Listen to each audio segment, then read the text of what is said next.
I am not the target of this investigation. BISD Superintendent Dr. Timothy Shagwa is not the target of an investigation the district says centers on the misuse of public funds. But according to Dr. Shagwa, at least 2 of his employees are. So far, only 2 known suspects who are district employees are being investigated. And those 2 individuals have been placed on administrative leave. He would not provide their names, but one KFDM news crew was at the home of Devin McCraney, the chief financial officer of the district, when FBI agents showed up and seized documents. We've also learned agents were at the home of Sharika Allison, the BISD controller.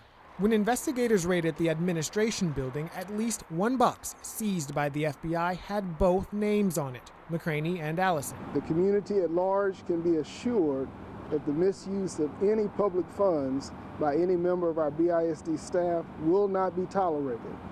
And we will continue to ask for the public's confidence and trust as we move to resolve this very difficult matter. What follows next remains to be seen, but for at least one board member, the FBI raid is an indication that something is not right. There's no doubt in my mind there has been corruption in the past. Whether or not there's still currently corruption, I'm not going to say. But there's no doubt in my mind this is not a correctly run district, especially from the business standpoint. Today you will help me establish your consent agenda. Dr. Timothy Shagwa opened tonight's board meeting with an explanation of the new format, an agenda workshop to prepare for Thursday's board meeting. This now will be your meeting to discuss items in detail, so that come Thursday you'll have all the information you need to make a decision about whether or not to vote up or down. Giving the trustees more time to discuss the new proposed board policy. On the table, cutting the public comment section down to 30 minutes and reducing each speaker to 2.5 minutes rather than allowing them to speak for 3.5. A decision that didn't sit too well with some taxpayers at last Thursday's meeting.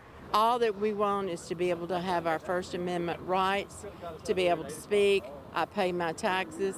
After listening to their constituents, some board members reconsidered. And I got polls from the community that said that, black and white community and others, that, well, why now? And why from 3.5 to 2.5? Why from 45 to 30? And so I'm bringing their concerns back. Those of us that worked on the policy, though, feel confident that the amount of time that has been allocated is sufficient.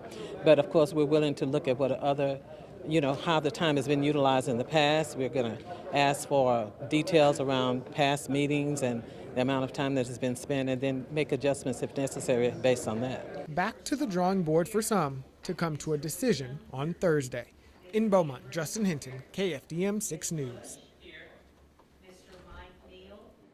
Representatives from the Texas Education Agency are in the Beaumont Independent School District this week. The TEA investigation into the Beaumont School District is underway. Jean Acuna provides a glimpse of what the week will look like. We're looking at the various areas where, again, we've either received a specific complaint or where the district has provided some information we think merits some additional review.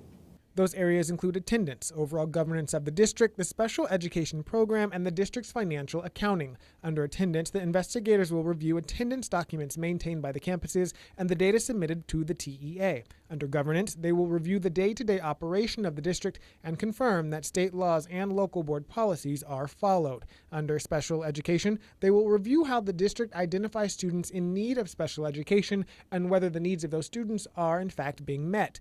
The spokesperson says that will likely include talking to parents. And under financial accounting, the investigators will review how the district follows its financial accounting practices and both state and federal program requirements on contracts and purchasing.